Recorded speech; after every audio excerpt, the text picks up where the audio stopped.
Good morning everyone. So today we are going to start new lecture. आज एक नया lecture शुरू करने जा रहे हैं हम आधुनिक भारत के इतिहास में।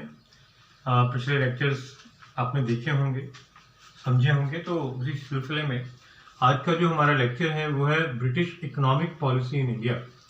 बहुत इंपॉर्टेंट टॉपिक हो जाता है, ये बहुत महत्वपूर्ण टॉपिक है, क्योंकि जो आर्थिक नीतियाँ जिस प्रकार से अंग्रेज़ों ने भारत में चलाई, जिस प्रकार से उन्होंने अर्थव्यवस्था का यहाँ पर एक तरह से प्रशासन किया, तो वो किस प्रकार का था और फायदा कहाँ पर हो रहा था, इसमें कोई दो राय नहीं है कि जब अंग्रेज भारत में आए, जो हम सम अप करते हैं, जो पहले सम अप करेंगे, बाद में भी करेंगे, तो भारत एक बहुत अमीर देश था, बहुत रिच कंट्री था। लेकिन जब अंग्रेज यहाँ से जाते हैं तो India was a developing country, developing से भी वो पुअर हो चुका था, हम कह सकते हैं। तो हम अपने आप एक आइडिया लगा सकते हैं, एक अंदाज़ा तो लगा ही सकते हैं कि 1700 से पहले या 1700 के आसपास से बात शुरू करें अगर, वैसे तो जॉन हॉकिंस और थॉमस रो जो हैं वो जहांगीर के समय में आ चुके थे, लेकिन अगर 1700 भी माना जाए, 1700 को एक टर्निंग पॉइंट ले लेते हैं हम, ईयर 1700 को, कि यहाँ से भी बात शुरू करें अगर, तो उसके बाद से लेकर आज़ादी तक 1947 तक, 1947 तक जिस प्रकार की आर्थिक नीतियां यहाँ पर अंग्रेज़ों ने चलाई हैं, उन्होंने भारत का सिर्फ आर्थिक शोषण किया है, आर्थिक दोहन किया है। बहुत कम अवसर ऐसे हुए हैं जब भारत को कोई लाभ उनकी नीतियों से हुआ हो। वो लाभ हुआ ज़रूर, लेकिन वो एक बाय प्रोडक्ट के तौर पर लाभ होता था, एक प्रोडक्ट के तौर पर लाभ नहीं होता था। मतलब वो लाभ देना तो नहीं चाहते थे भारतीयों को, लाभ तो इंग्लैंड को देना चाहते थे, लेकिन वो लाभ हो जाता था भारत को। तो इस प्रकार से उनकी आर्थिक नीतियाँ जो हैं वो यहाँ पर चली, और उनकी आर्थिक नीतियों को, इकोनॉमिक पॉलिसी को हम तीन तरह से डिवाइड कर सकते हैं। पहली तो कमर्शियल पॉलिसी, जिसको हम वाणिज्यिक नीति कहते हैं, वाणिज्यिक नीति जो है, ठीक है, कॉमर्स के साथ ताल्लुक कमर्शियल जो है। फिर एक रेवेन्यू पॉलिसी आ गई, जो लगान व्यवस्था जो हम कह सकते हैं, और ड्रेन ऑफ वेल्थ थ्योरी की बात भी करेंगे, धन की निकासी का सिद्धांत जो दादा भाई नारोजी ने दिया कि वो कैसे हो रहा था भारत से। तो उनकी जो इकोनॉमिक पॉलिसी है, उनकी जो ये आर्थिक नीति है जो भारत में चलाई गई, वो बेसिकली इन तीन पॉइंट्स के आसपास घूमती है, इसके आसपास घूमती है, इसके आसपास की परिधि में ही ये नीति को हम पढ़ेंगे और समझेंगे। पहले हम बात करते हैं कमर्शियल पॉलिसी की। तो कमर्शियल पॉलिसी जो होती है वो निर्भर करती है मैन्युफैक्चरिंग पे और ट्रेड पे, कितना उत्पादन हो रहा है, किस चीज़ का उत्पादन हो रहा है और उसका व्यापार किस प्रकार से किया जा रहा है, तो कमर्शियल पॉलिसी उस पर डिपेंड करती है। तो before the advent of Britishers के आने से एकदम पहले यहाँ पर मुगलों का रूल था, और मुगलों के रूल में लास्ट तक भी, जब तक लास्ट मुगल्स रहे हैं बेसिकली, औरंगजेब तक हम बात कर लेते हैं, उसके आगे नहीं जाते, तो हैंडीक्राफ्ट इंडस्ट्री, कॉटेज इंडस्ट्री जो है, और हैंडीक्राफ्ट इंडस्ट्री या आर्टिसंस जो हैं, वो बहुत अच्छा कर रहे थे भारत में, ये बहुत डेवलप थे, बहुत ज़्यादा डेवलप थे। तो जब ये ईस्ट इंडिया कंपनी की फॉर्मेशन होती है, तो इंग्लैंड से सिर्फ इसी कंपनी को यहाँ पर व्यापार करने की आज्ञा दी जाती है, और ये अपना व्यापार शुरू करते हैं। मसाले और मसालों के साथ साथ कॉटन टेक्सटाइल और सिल्क टेक्सटाइल जो है वो एक मेन कॉमोडिटी बन जाता है व्यापार का, ठीक है, सूती कपड़ा और रेशमी कपड़ा, साथ में मसाले। तो हालत ये थी स्टार्टिंग में कि जब ये व्यापार शुरू किया गया कंपनी के द्वारा, तो जो भी यहाँ से कपड़ा जाता था, 1700 के आसपास की हम बात करते हैं, 1700 के आसपास की बात अगर हम करें, तो जितना कपड़ा यहाँ से जाता था, सूती कपड़ा, बना बनाया कपड़ा पहले जा रहा था हैंडीक्राफ्ट इंडस्ट्री से, कॉटन इंडस्ट्री में वो तैयार होता था, जो ग्रामीण उद्योग यहाँ लगे हुए थे वहाँ पर तैयार होता था। कोई तकलीफ, कोई दिक्कत अंग्रेज़ों को नहीं थी, और वहाँ पर जाकर वो मनमाने दाम पे, मनमाने भाव पे कपड़ा बेचा जाता था, कंपनी के लोग बेचते थे, और वो 5 गुना 10 गुना प्रॉफिट भी कमा रहे थे। मैं 5% 10% की बात नहीं कर रहा हूँ, मैं 5 गुना 5 टाइम्स और 10 टाइम्स की बात कर रहा हूँ। और ऐसे इंस्टांसेस भी मिले हैं, ऐसे एग्जाम्पल्स भी मिले हैं कि एक रुमाल, सिर्फ एक छोटा सा रुमाल, एक सूती रुमाल जो है वो यहाँ से जाता था तो वो 20 पाउंड में बिकता था। उस टाइम की बात हम कर रहे हैं, आज से लगभग 300 वर्ष पुरानी बात हम कह लीजिए, 250 वर्ष 300 वर्ष पुरानी बात कह लीजिए। तो इतनी वैल्यू थी, इतना उनकी मार्केट वैल्यू थी। और एक छोटे से रुमाल की कीमत मैंने आपको बताई है। और उसके साथ साथ खादी ग्रामोद्योग जो है खादी का था, और कॉटन इंडस्ट्री में सूती का जो काम हो रहा था, सूती कपड़े का ही मेन था। वो जो सारी चीज़ें, सारी कपड़ा वहाँ पर बिकता था, तो बहुत ज़्यादा प्रॉफिट जो है वो कंपनी के अधिकारियों को होता था। और ढाका से मलमल भी जाती थी। Dhaka was famous for muslin, ठीक है। ढाका से जो मसलिन है, मलमल है, उसका भी बाहर एक्सपोर्ट किया जा रहा है। साथ में मैंने वो बता दिया आपको, कॉटन बता दिया, और साथ में सिल्क तो है, ये रेशमी कपड़ा भी है, रेशम भी है, ये भी जा रहा है। तो ये एक प्रॉफिट मेकिंग था बहुत ज़्यादा कंपनी के लिए, और वो बहुत लाभ कमा रहे थे इस व्यापार से।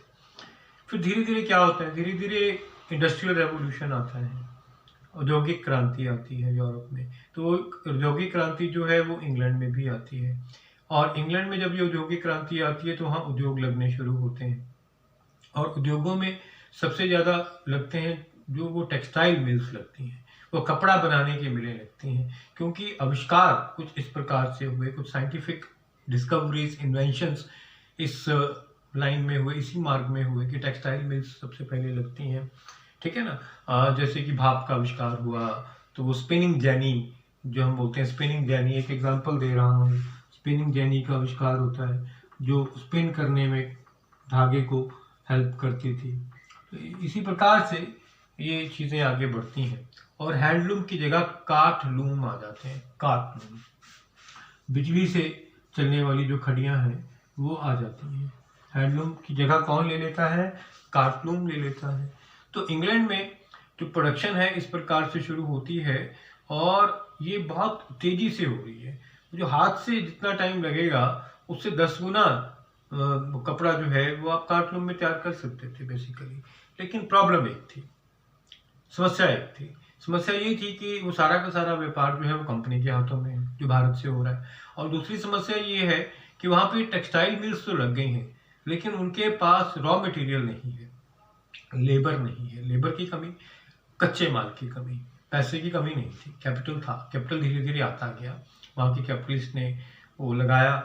और इंडस्ट्रियल रेवोल्यूशन के दौरान जो बस्तियाँ बनती हैं, जो स्लम एरियाज डेवलप होते हैं, उनकी तस्वीर हम चार्ल्स डिकन्स के नॉवेल्स में देख सकते हैं। चार्ल्स डिकन्स के नॉवेल्स में वो सारी तस्वीर जो है वो दिख जाती है, वो दिख सकती है हमें कि किस प्रकार से इंडस्ट्रियल रेवोल्यूशन के अगर फायदे हुए तो नुकसान भी हुए हैं, ठीक है। तो वो चीज़ इंग्लैंड में हो रही थी। तो समस्या ये पैदा हुई कि इतना पैसा लग गया, इतना हुआ, तो इसके बाद दिक्कत ये थी कि अब उसे बेचा कहाँ जाए। उन्हें अब मंडियों की ज़रूरत थी। तो ये मंडियों के कंसेप्ट ने कॉलोनीज बनाई। तो ये मंडी का कंसेप्ट था, ये बाजार का जो कंसेप्ट आया, मार्केट का जो कॉन्सेप्ट आया, तो मार्केट के कंसेप्ट ने ही कॉलोनीज को जन्म दिया। मार्केट के कंसेप्ट ने ही कॉलोनीज को जन्म दिया, उपनिवेशों को जन्म दिया। और यूरोप के विभिन्न देशों में होड़ लग गई, एशिया और अफ्रीका में अपनी कॉलोनीज बनाने के लिए, उपनिवेश बनाने के लिए। गुलाम शब्द कहना ठीक नहीं लगेगा यहाँ पर, उपनिवेश कहना सही प्रतीत होता है। तो भारत जैसे एक उपनिवेश था इंग्लैंड का, तो एक बाजार तलाश रहे थे, वो भारत में बाजार मिला, क्योंकि उन्हें अपना माल बेचना था। लेकिन वो माल तो भारत में भी तैयार हुआ है। तो अब समस्या फंस गई। एक तो उन्होंने वहाँ पर एक चार्टर एक्ट पास करवाया इंग्लैंड में 1813 में, और उसके थ्रू उन्होंने ये कहलवाया, ये एक आदेश पारित करवाया क्वीन से कि कंपनी का एकाधिकार हटाया जाए और बाकी लोगों को भी व्यापार करने की आज्ञा दी जाए। तो कंपनी का एकाधिकार हटाया जाए। कंपनी व्यापार कर रही है, लेकिन धीरे धीरे इंडिपेंडेंट जो मर्चेंट्स थे वो आगे आते हैं, ठीक है। एक इंडिपेंडेंट मर्चेंट्स जो है वो आगे आ जाते हैं, व्यापारी जिनका संबंध कंपनी के साथ नहीं था। तो वो एक मर्केंटाइल पॉलिसी लेके आते हैं। वो मर्केंटाइल पॉलिसी बिल्कुल इंग्लैंड के व्यापार को बढ़ावा देने के हक में थी, ठीक है, इंग्लैंड के व्यापार को।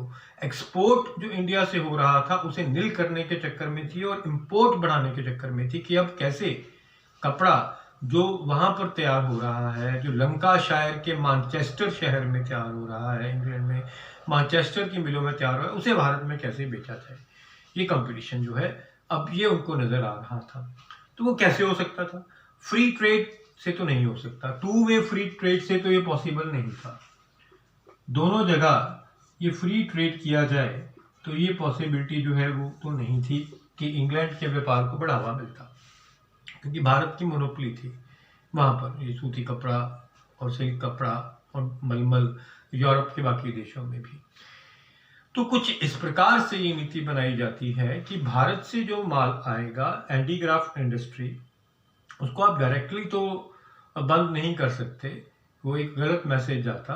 लेकिन जो हैंडीक्राफ्ट इंडस्ट्री, कॉटेज इंडस्ट्री है, जो वहां पर माल तैयार होकर इंग्लैंड में आएगा, उस पर आप इंपोर्ट ड्यूटी बढ़ा दें। उस पर जो इंपोर्ट ड्यूटी लगेगी, जो टैक्स लगेगा, लगान लगेगा, उसे बढ़ा दिया जाए। ठीक है, उसे आप बढ़ा दें। यहाँ तक कि कई जगह तो 50% तक बढ़ाया गया। 67% की भी एक एग्जाम्पल है कि जो चीज पहले 100 रुपये में बिकती थी उसकी कीमत अब कितनी हो गई है? 167। तो पहले चीज 100 रुपये की थी, वो उसकी कीमत कितनी हो गई? 167। तो वैल्यू तो उसकी 167 की नहीं है, वैल्यू तो उसकी 100 रुपये की है, मार्केट वैल्यू की। तो इस तरह से भारतीय उत्पादों को खत्म करने की योजना बनाई गई। उसका एक्सपोर्ट डायरेक्टली नहीं रुका गया, लेकिन वो अपने आप रुक गया, क्योंकि वो माल खरीदा नहीं जाता था इंग्लैंड में, तो प्रोडक्शन भारत में धीरे धीरे कम होती गई। और दूसरी तरफ इंग्लैंड का माल जो यहाँ पर आ रहा था उस पर इंपोर्ट ड्यूटी नील थी, इंपोर्ट ड्यूटी लगती नहीं थी, उस पर इंपोर्ट ड्यूटी लगाई नहीं जाती थी कि भारत में आप माल को आने दें।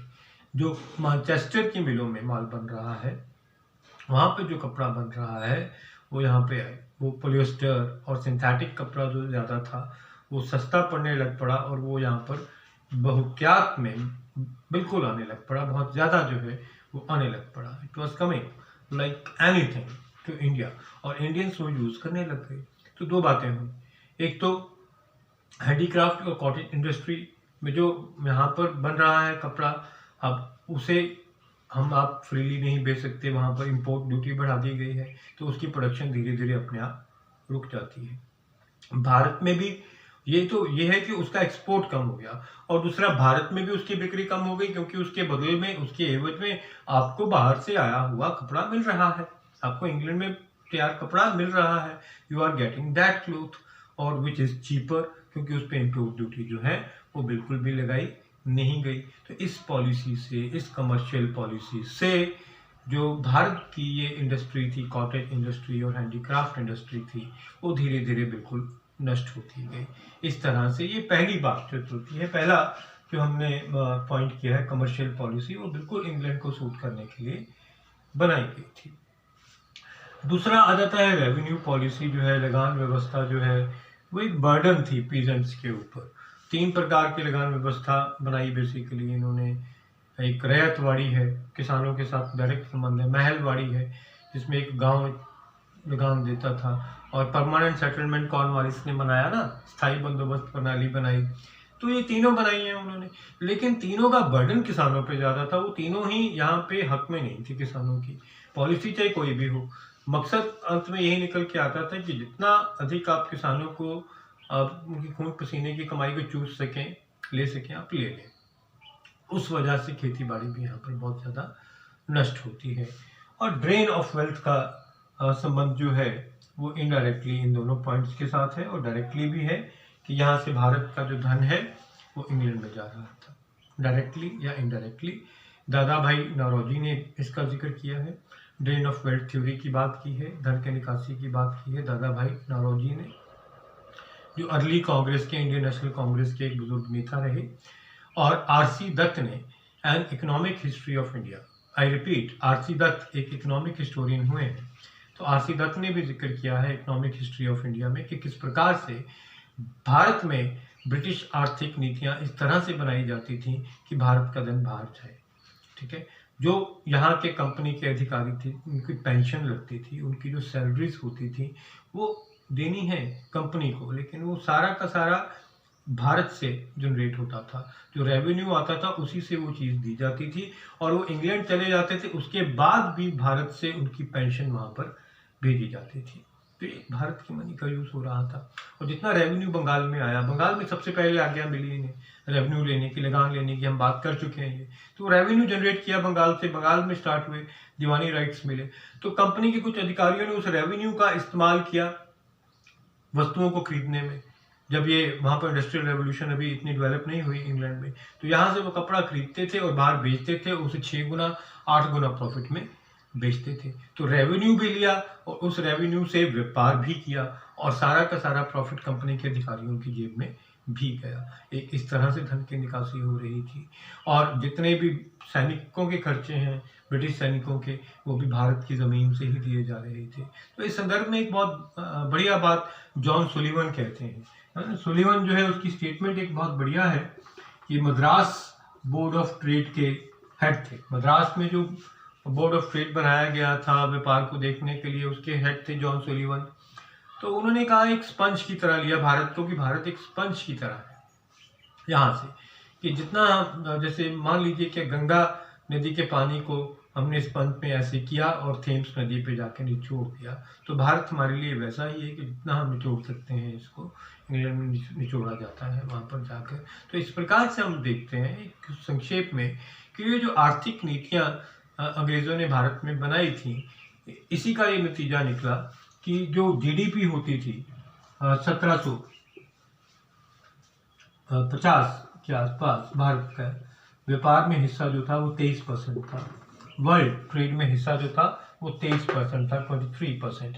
और 1857 आते आते 1857 के आसपास जो है ये गिरकर 12% रह गया था।